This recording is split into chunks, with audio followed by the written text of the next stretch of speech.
Hello guys, आप लोग देख रहे हैं यादव राज सिवान। आज हम एक नए टॉपिक के बारे में बात करने वाले हैं जिसका नाम है विद्युत धारा। यह है क्लास 10th का टॉपिक जो कि बहुत बार एग्ज़ाम में पूछा गया है। आप लोग इसको बढ़िया से याद कर लीजिएगा। आप लोगों का फिक्स हो जाएगा 5 मार्क। कितना मार्क? 5 मार्क्स। ठीक है, तो चलिए देखते हैं। इसका नाम है टॉपिक का विद्युत धारा। किसी चालक में प्रति सेकंड में प्रवाहित आवेश की मात्रा विद्युत धारा कहलाती है।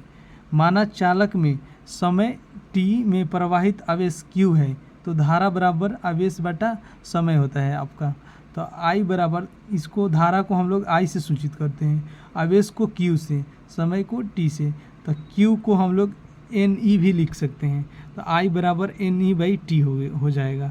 जहाँ आपका ई से इलेक्ट्रॉन का आवेश ई बराबर 1.6 इंटू 10⁻⁻19 कूलम होता है। ठीक, विद्युत धारा का मात्रक एम्पियर होता है। 1 एम्पियर बराबर 1 कूलम सेकेंड होता है। विद्युत धारा के अब प्रकार चलिए पढ़ते हैं हम लोग। विद्युत धारा के 2 प्रकार होते हैं। पहला होता है दृष्ट धारा, दूसरा होता है प्रत्यावर्ती धारा। चलिए अब पहला देखते हैं दृष्ट धारा। तो दृष्ट धारा का तात्पर्य उस धारा से है जो केवल एक दिशा में प्रवाहित होती है, जैसे सेल। ठीक, उसके बाद दृष्ट धारा, जनित आदि। जैसे कि आप इसका डायग्राम देख सकते हैं दृष्ट धारा का, ऐसे है।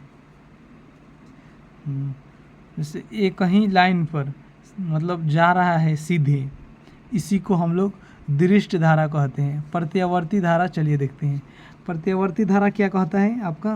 कहता है यह धारा परिमाण तथा दिशा में समय के साथ परिवर्तित होता है, अर्थात एक निश्चित समय के पश्चात उसी दिशा में तथा परिमाण के साथ पुनरावृत्ति होती है।